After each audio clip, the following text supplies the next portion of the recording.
Welcome to Lola Conching's grape farm. Yeah.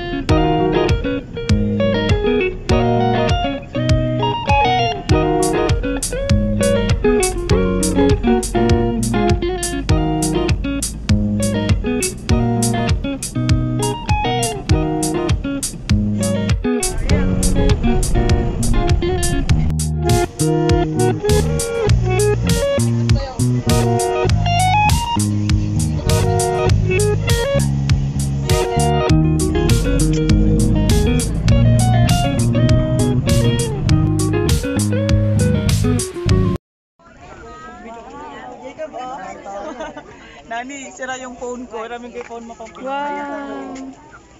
Video ng beach. Iso nga ro, tanda na kay nga ni bungag. Ikaw buk ng kuha na kuha.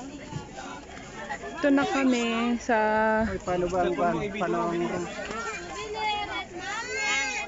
Sali mo sa.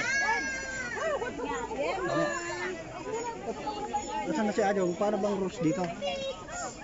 Per kilo? Yung pipitasin mo, yun ang titimbangin. Pwedeng pwedeng free taste. Pwede tumigil? Kumala ako.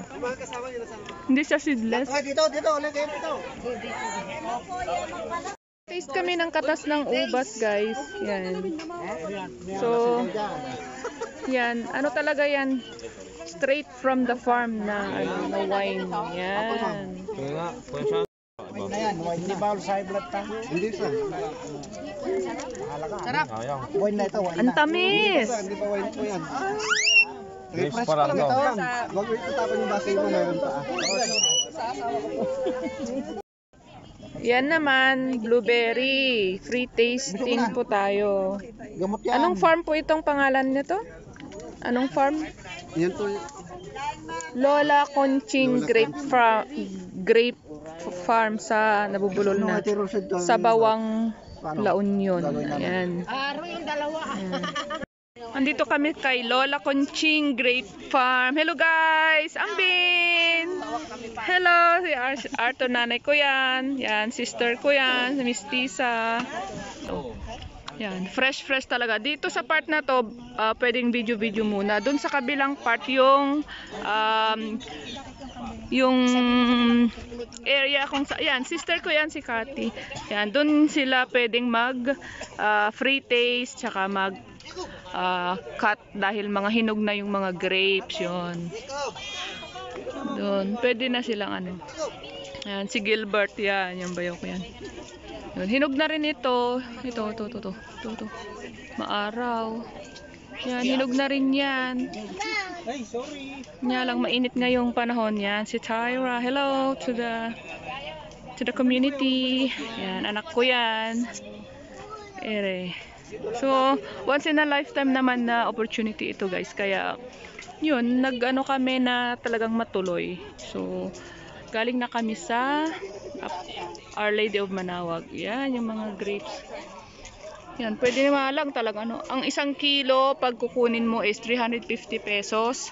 Yan, pero pwede kang kumain sa loob, doon sa kabila. So, mamaya pupunta tayo doon sa kabila. Andun, nag-start na mag-pick yung aking tatay at yung aking kapatid. Ayan. So, punta na tayo sa kabilang side doon. Eh, pwede din tito. Madami yung grapes. Prikas lang mo. Ha? Ayan. Dito na tayo sa part na kung saan pwede kang mamitas. So, nagbibigay sila ng gunting para hindi masira yung para hindi masira. So, halos mga hinog na yung iba.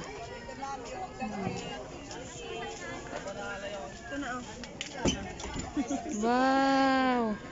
Yun, hinog na. Parang hindi, okay na. Matamis? Natikman mo? Unti lang yung kinuha ko. Merong mas matamis sa isang grape farm daw.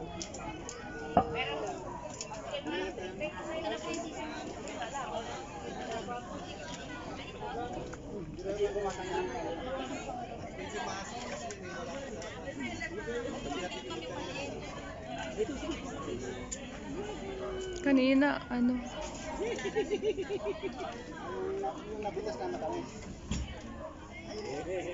Yun, maraming bunga dito sa banda rito. Yan. Ito guys, ayan guys, meron sila. Ito yung ano namin kanina, yung free taste na binigay, yung blueberry. And then yung at saka yung ano, yung grape wine. Meron din silang mangosteen, meron din silang strawberry. Dito yan kay Lola Conching, yan. Meron din silang t-shirt, gusto nyong bumili ng t-shirt. And then may mga cornet, may mga banana chips sila dyan. Yan. So all the way, pwede natin dalhin sa Hong Kong isa niyan. O, di ba? For all kinds of occasion. Mas masarap siya pag chill. So, magkano naman yung isang ganito, 300 mangosteen? po sa fermented natin, ma'am. Tsaka 200 po dito sa juice mo. 300? Ah, ito, hindi pa na ferment. Yung fresh pa lang yan. Yes po. Ito po yung fermented natin. Alak na po siya. 14% po ang Ito, oh, 300 na siya. Sige, thank you. Yes po. Yan guys, yung aming pamangkin na si Amben. Saan ka pupunta? Saan ka pupunta? Alis na kami. Uwi na kami. Ah? Sana. Mainit lang kasi kaya hindi na kami nagtagal. Tsaka, Diyos ko, tagaktak na yung pawis.